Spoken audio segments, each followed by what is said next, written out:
The following program presents principles designed to promote good health and is not intended to take the place of personalized professional care. The opinions and ideas expressed are those of the speaker. Viewers are encouraged to draw their own conclusions about the information presented.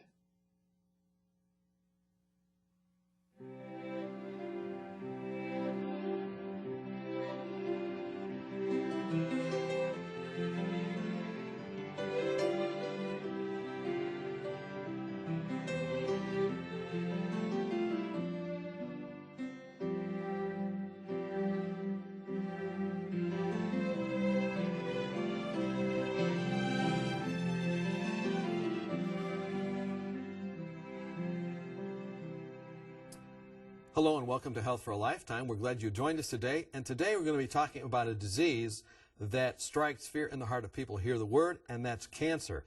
And talking with us today is Dr. Neil Nedley. He's a specialist in internal medicine from Ardmore, Oklahoma. And you see a lot of people that have cancer. Yes, actually I diagnose it almost on a daily basis. What is cancer exactly? Cancer is a change in the genetic material. Something gets into the gene and actually changes the cell into an abnormal cell, but the body doesn't recognize it as being abnormal, and so it's allowed to grow and multiply and spread. And that causes problems because it cuts off supply to this or that and gets in the way. That's right. What is the impact of cancer on this nation and around the world?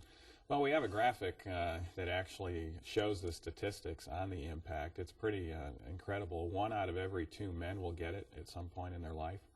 1 out of every 3 women will get it. And 1 out of every 4 deaths in this country is currently from cancer. And that's pretty phenomenal. And that's not talking about just the benign skin cancers. Many of the skin cancers, the squamous cell and the basal cells, are not harmful and they can be easily removed and detected. But this is talking about the life-threatening varieties of cancer. And so many people just think that they have to hope that they don't get this disease, but they don't realize there's a lot of things they could do now that could prevent them from getting it down the road. So this is like almost now the #1 killer. Usually we talk about heart disease being #1. Has cancer surpassed heart disease? Well, if you look at just the statistics on coronary artery disease, cancer has surpassed it now. If you take a look at the cause of coronary artery disease, which is atherosclerosis, which would involve stroke and a lot of kidney failure, etc., atherosclerosis would still be above cancer. But if you're just looking at the artery disease affecting the heart, cancer is now #1. And you're saying that these are the big cancers you're talking about in terms of impact in these statistics. It's not, you said, basal cell or squamous cell or... Right, because virtually, I mean, a whole lot of people will get those just as a result of aging and being outdoors. Is this including melanoma that you're talking about? Yes, this would be including melanoma. Melanoma we would include as a life-threatening cancer. Sure. I mean, yeah, that's a huge problem. Right. Okay, then. So we've seen the impact. Maybe we should talk about warning signs. Yes, absolutely, because many people ignore these warning signs and then run into trouble. In fact, just last week I had a patient ignore one of these warning signs for over a year and was absolutely shocked when he finally found out that he had cancer. He just had no clue. And if he would have actually come to us at the first sign of this, we probably could have spared him some very disforming surgery that he's now going to have to undergo. So these warning signs would be like not watching the traffic lights or going the wrong way on a one-way street when it doesn't look like there's anyone there, but then all of a sudden the traffic jam comes. Exactly. Okay. We have a graphic on the warning signs as well. Okay. And there are 7 different cancer warning signs. A change in bowel or bladder habits, and that can occur either way. You can have constipation or you could go into diarrhea, and if that persists, that really needs to be checked out. Change in bladder habits can occur either way, either an increase in frequency or a decrease. A sore that does not heal would be the second cancer warning sign, and sores are supposed to heal after a couple of weeks, and if they don't, need to be checked out. Unusual bleeding or discharge. This is the one that my patient ignored. For over a year, he attributed it to hemorrhoids, and now is severely disappointed in himself. Thickening of a lump in the breast or elsewhere is the fourth cancer warning sign. And this is why we recommend women actually check their breasts monthly. Indigestion or difficulty in swallowing. This highlights the fastest rising cancer in the U.S., which is cancer of the esophagus. And if you've had indigestion for more than 5 years, it needs to be checked out. If you have any difficulty in swallowing where the food kind of hangs up before it goes down, that needs to be checked out. Or obvious change in a wart or mole, that would also need to be checked out. A change in its color or in its size or shape. Nagging cough or hoarseness. After a cold, it's of course common to have that for maybe 2 or 3 weeks, but if that goes on for more than 2 or 3 weeks, it really needs to be checked out. So all of these warning signs, you probably have stories about people that have neglected these. Absolutely. And you talked about the one that was having unusual discharge or bleeding with hemorrhoids. Right. And you've seen the others with the coughing, nagging cough. Yes, we have. Some people put up with a cough for 6 months, before getting checked out. And what's that usually the sign of cancer of a nagging cough? Often cancer of the lung or the bronchial tubes supplying the lung. Could be cancer of the larynx as well. Yeah, go through these warning signs again and just tell me what kind of cancer maybe would be associated with them. Well, the change in bowel habits would be cancer of the colon. That's the second leading cause of cancer. Change in urinary habits could be cancer of the bladder or the kidney. The change in a wart or mole, that's going to be melanoma, the type of skin cancer. Talk about that a little bit, because I think it's really important. Lots of people have warts or moles. A dermatologist the other day said if you have 30 or more warts or these moles or different things, you're at high risk, 50 for sure. But what kind of changes are you looking for? Well, we're looking for a change in color, change in size, or change in the actual shape of the mole. And so that's what we size, shape, or color. Okay. Yeah. And some of the other warning signs we mentioned? Yeah, the thickening of the breast, of course, is breast cancer, but notice it also said lumps elsewhere. Many people can get lymphoma or can get a cancer that affects the lymph glands, and so they might get enlargement in the neck area here is where we check for nodes. Under the arm is where we check for it. In the groin area, there can be lymph nodes there or little bumps that crop up, and if those bumps crop up, really needs to be checked out. Yeah, so any unusual thing. And is that true? Breast cancer, is it even a problem for men? Yes, 1% of breast cancers are in men. And so it's a good idea for men to check it as well. Fortunately, it's easier to check because they're not as big or pendulous in a man, but it's a good idea just to do that every so often. So these are just like the traffic lights that tell us, hey, if it's flashing, take a look and check it out. We've talked about the impact. We've talked about warning signs. Probably what you're saying then is that screening is very important. Screening is important simply because most people, even if they follow the cancer warning signs, are going to still end up with cancer spread to vital organs before the first warning sign develops. Okay, so this means even though look for the warning signs, but the warning signs are not where it's all at. In fact, about 5% of cancer deaths could be spared, and that's significant because there's over 500,000 deaths. So we're talking 25,000 people's lives could be spared every year if they would pay attention to warning signs. Okay. But there's 500,000 cancer deaths, and so that doesn't take care of the other part. And so that's why the American Cancer Society recommends screening. And screening means you have no symptoms at all. You're feeling great, you're looking great, and here you're having to undergo a test to see whether you have early cancer, and that can save lives. Okay, so what kind of screenings? All right, we also have a graphic in regards to the screening. Physical exam is a screening test with attention to the thyroid, lymph nodes, oral cavity, skin, testicles, and ovaries. Those are the things that should be checked at least every 2 or 3 years, in some instances more often. A stool slide test for microscopic blood is recommended in anyone over the age of 40. Okay. Then a sigmoidoscopy, or actually a colonoscopy. Colonoscopy would be better, checking the entire colon, since colon cancer is the second leading cause of cancer death. That should occur at age 50 if you have no symptoms. And then every 5 years, maybe if you have a whole colonoscopy and it's negative, you could wait 10 years for your next one. PSA test for men is recommended now over the age of 50 in an annual basis. And then in women, there are additional cancer warning signs that I don't think we have the graphic on that, but the breast exam once a year after the age of 40. By a clinician. By a clinician, and then mammography after 40, about every 2 years, after 50, every year. In women, it's also recommended that they undergo a pelvic exam and pap smear actually at the age that sexual activity begins.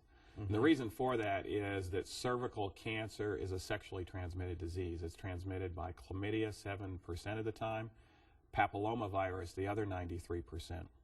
And there's only two groups of women who are not at risk for cervical cancer, and that is women who have obviously been single and not had sexual relations, or the other group of women would be women who have had a monogamous relationship with a man for life, and that man has also had a monogamous relationship with her, and she would not be at risk. And of course today in our society that would signify the minority of adult women, and so that's why the pap smear is recommended. Couple things. Sigmoidoscopy, you said, which is, I guess, that part of the colon, not the entire colon, but just the sigmoid part. Yeah, it's the first 60 centimeters from the anus on up. That's where about 60 to 70% of colon cancers occur. Someone told me that African Americans, they don't see their colon cancers diagnosed by just a sigmoid because it's on the other side usually. Well, and also, you know, white Americans and Asian Americans too. 30% of cancers won't be detected in the sigmoid. And actually, I would prefer that that recommendation by the American Cancer Society be updated to include the entire colon, because I've had people, in fact, I just had a white Minnesota person passing through town on his way back to Minnesota for the spring. He wintered in southern Texas, and he got a bowel blockage. And he had had his sigmoidoscopy screenings. He had done all the screenings that were recommended, and he had never had surgery before, so when he had a bowel blockage, I thought, uh-oh. And we went and put a scope in there, and sure enough, he had a cancer in the cecum, and it was blocking his small bowel, and it already spread to vital organs, and so very disappointing. And so it's better to get the full screening test, in my mind, which would be the colonoscopy. So, again, the warning signs are things that might be too late already, I mean, because the warning is there, but the screenings are kind of like a helicopter going over the, you know, looking all over to see if there's traffic jams here and there that you couldn't see just driving down the road of life. And these things are just important to do. We're talking with Dr. Neil Nedley. We're talking about cancer. We've had some excellent advice here this first half in terms of warning signs and screening. I hope that you are following through on this. It might not be a bad idea to jot these things down and talk to your physician about them today and get these things scheduled. When we come back, we're going to talk a little further about how to avoid cancer. Join us when we come back. Are you confused about the endless stream of new and often contradictory health information? With companies trying to sell new drugs and special interest groups paying for studies that spin the facts, where can you find a common-sense approach to health? One way is to ask for your free copy of Dr. Arnott's 24 Realistic Ways to Improve Your Health. Dr. Timothy Arnott and the Lifestyle Center of America produced this helpful booklet of 24 short, practical health tips based on scientific research and the Bible that will help you live longer, happier, and healthier. For example, did you know that women who drink more water lower the risk of a heart attack? Or that 7 to 8 hours of sleep a night can minimize your risk of ever developing diabetes? Find out how to lower your blood pressure and much more. If you're looking for help, not hype, then this booklet's for you. Just log on to 3abn.org and click on free offers or call us during regular business hours. You'll be glad you did. Welcome back. We're talking with Dr. Neil Nedley. We're talking about cancer.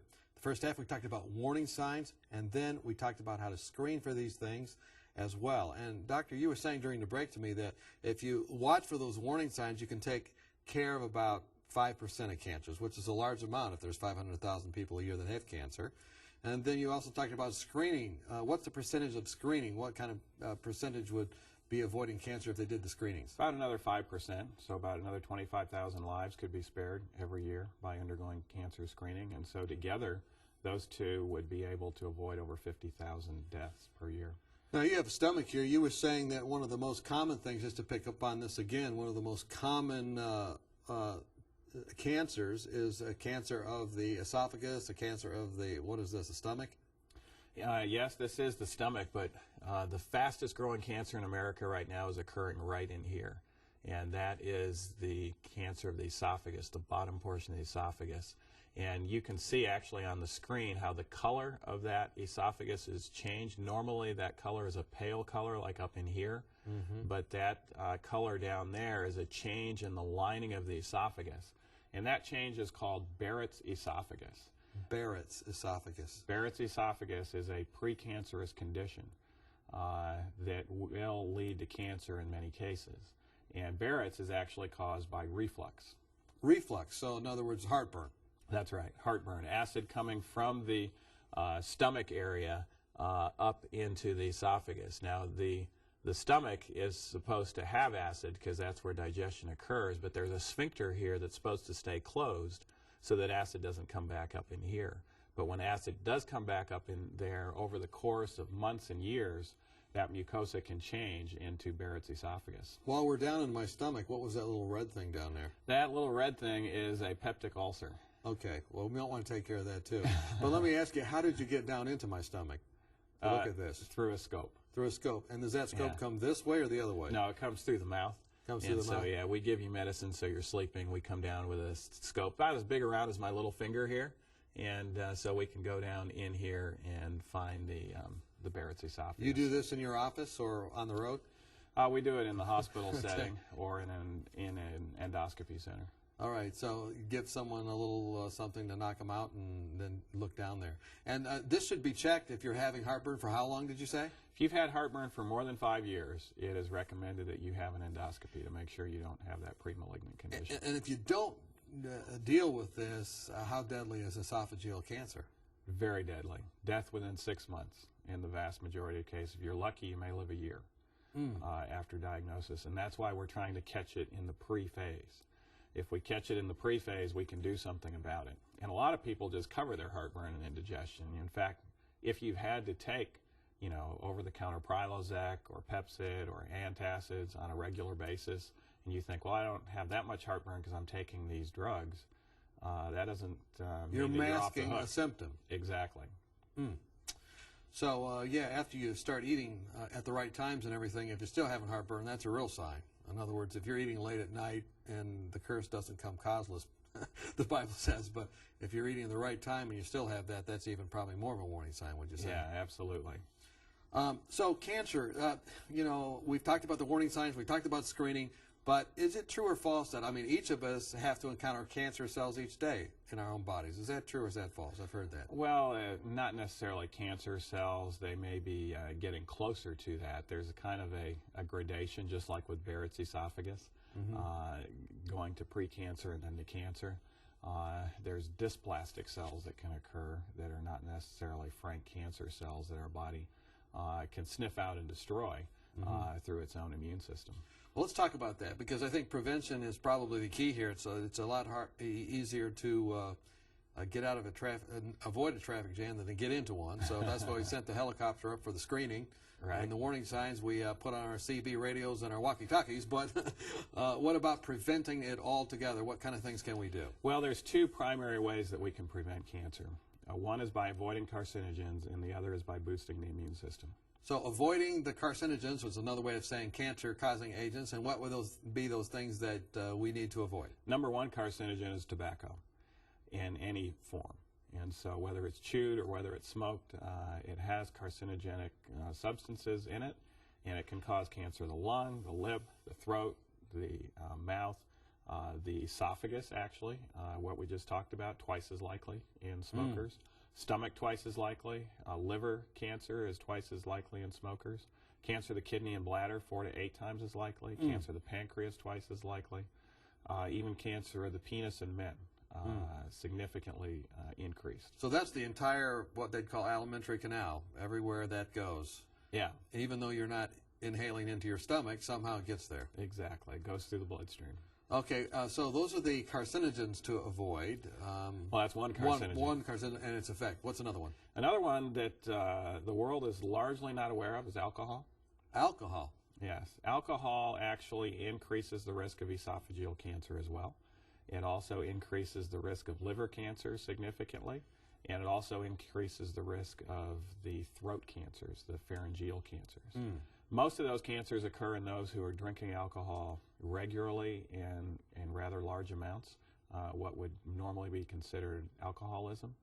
But there are two forms of cancer that do not occur in alcoholics, but significantly increase the risk in just moderate drinkers. And one of those is breast cancer. Over 100 studies now have documented that alcohol increases the risk of breast cancer. And it is incredible that even one drink every 15 days in a woman can increase her risk of breast cancer by 60%. 60%, just one drink every 15 days. So just do not drink at all is the message. Yeah, absolutely. And you know, what amazes me is that even though that information is clear and over 100 studies documenting this worldwide, when those studies come out, the evening news channels do not broadcast those studies. Yeah. When there is a study that comes out showing that maybe heart disease is decreased a little bit because alcohol will raise the HDL, that is broadcast on the evening news. And so alcohol, the media uses a filter in reporting the alcohol studies. And I think it's unconscionable that they are doing that, because many people don't recognize that they may be trading one disease for another. In fact, if you drink enough alcohol to get cirrhosis of the liver, you only have 25% chance of dying of heart disease compared to someone in the general population. But you traded it for cirrhosis, and many people are trading it for cancer and don't realize it. Wow. I say Dr. Nedley for the evening news. Okay, so we have tobacco, we have alcohol. Any other things we want to avoid? Caffeine. Okay, Caffeine increases reflux. It weakens that esophageal sphincter and causes acid to come up in there. That's that growing cancer of the stomach. Exactly. We want to decrease that by not having caffeine. Yes, caffeine is a co-carcinogen, meaning if you have other carcinogens around, it's a lot easier for the Them to do their work. carcinogen to get into the genetic material. Caffeine will augment that. And so caffeine has been associated with cancers of the pancreas, as well as cancers of the urinary bladder and esophagus. So goodbye all those heavily or even partially, or even, what about just tiny bit of caffeine? Well, a tiny bit of caffeine we would also recommend against. It has addictive potential.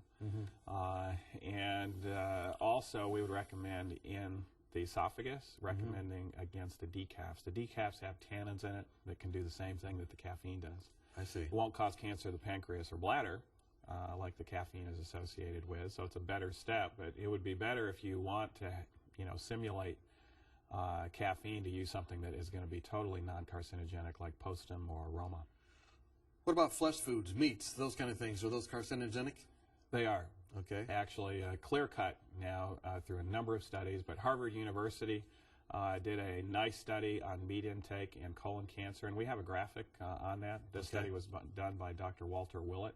And notice those that were eating meat just one time a month had a 39% increased risk of colon cancer. 39% of the colon. And that's number 2 cause of death in America, you said. Number 2 cause of cancer death. Okay. Yep. 2 to 3 times a week, it increases to 50%. Whoa. And then 5 or 6 times a week, 84% increased risk. And if you're eating meat on a daily basis, a lot of people think they're doing good because they don't eat meat maybe 2 meals a day, but they're going to eat it that one meal. 149% increased risk of colon cancer. Ooh. Dr. Willett stated that there was no safe level of meat intake as far as colon cancer is concerned, but he also stated the more often it's consumed, the higher the risk. And this is any meat, not just red meat. That's right. His study was on red meat, but then Loma Linda University did a study 2 years later on white meat and showed the same association. Same numbers, same percentages. Yeah, roughly. well, they were roughly the same. Actually, eating chicken just once a month also dramatically increased. It was more than 39%. It was like 80% increased risk if you eat chicken just one time a month. Wow, so doing this is just like heading into the traffic jam. Heading into the traffic jam, absolutely. It's like putting a bullseye on the side of your car. And it would be bad enough if it just caused colon cancer, but it also has been implicated in cancer of the breast, the more often it's consumed. Lymphoma, dramatically related to meat intake. Cancer of the esophagus, related to meat intake. Cancer of the pancreas, related to meat intake. Cancer of the endometrium in women. And animal protein, even dairy products, have been associated with cancer of the ovary. This might seem like an obvious question, but do you eat meat? I don't. Okay. What about cancer of the prostate? Cancer of the prostate also, yes. Okay. Good point. In fact, a number of studies, and that's one of the most well-studied associations between meat intake and animal fat intake in particular. It's the animal fat intake, whether it's from meat or from dairy, that can help bring it about. Fish? And some people have taken advantage of that thing in New York City, you know, the PETA group, which we don't necessarily hardly endorse, but they had a milk mustache on Mayor Giuliani and got prostate cancer on the billboard, and the city of New York removed that billboard shortly after it was put up. I'm sure they did. What about fish? Fish can also do it. In fact, fish is one of the highest levels of pesticides, and our last graphic has to do with fish. Fish used to be a healthy food 100 years ago, but with our modern society, lake water has 0.02 parts per million of DDT in it. Phytoplankton living in the DDT contaminated water, 5 parts per million. The herbivorous fish that eat the phytoplankton, 40 to 300 parts per million. And then the carnivorous fish, up to 2,500 parts per million of DDT. That's a very unsafe level. It can cause cancer. It can also cause mental health problems. And what we're finding is with mercury and with other contaminants in the water, it's concentrated up to 1,000 to 1,000,000 fold in the fat of fish. Wow. So the water, because it's polluted and all this stuff, the fish is just no longer healthy to eat. Right. And so you really need to get, fish has some healthy things like omega-3, but it's better to get the omega-3 from plant sources where you don't have that biomagnification. We've been talking with Dr. Neil Nedley. Thank you so much, by the way, for coming, talking with us about cancer, and thank you for what you're doing with your patients. It sounds like you do a lot of education with your patients. Yeah, it's very important. You know, we can clean up some of the messes there, but we can't turn the faucet off. Only the patient can do that. And you probably talk to that patient about turning the faucet off quite often through education, don't you? Absolutely. We can't avoid all carcinogens, but we should look for the warning signs. Well, and we should also try to avoid as much of the carcinogens as we can. The less the carcinogen load, the less the risk of cancer. But that also underscores the importance of boosting the immune system, the second-pronged approach in preventing cancer. We've been talking with Dr. Neil Nedley. Do not just dismiss this program. Follow through on these warning signs. Get these screenings done. Show this tape to your friends and relatives. We want you to have health that lasts for a lifetime, but more than that, have a relationship with God, and you can last for eternity.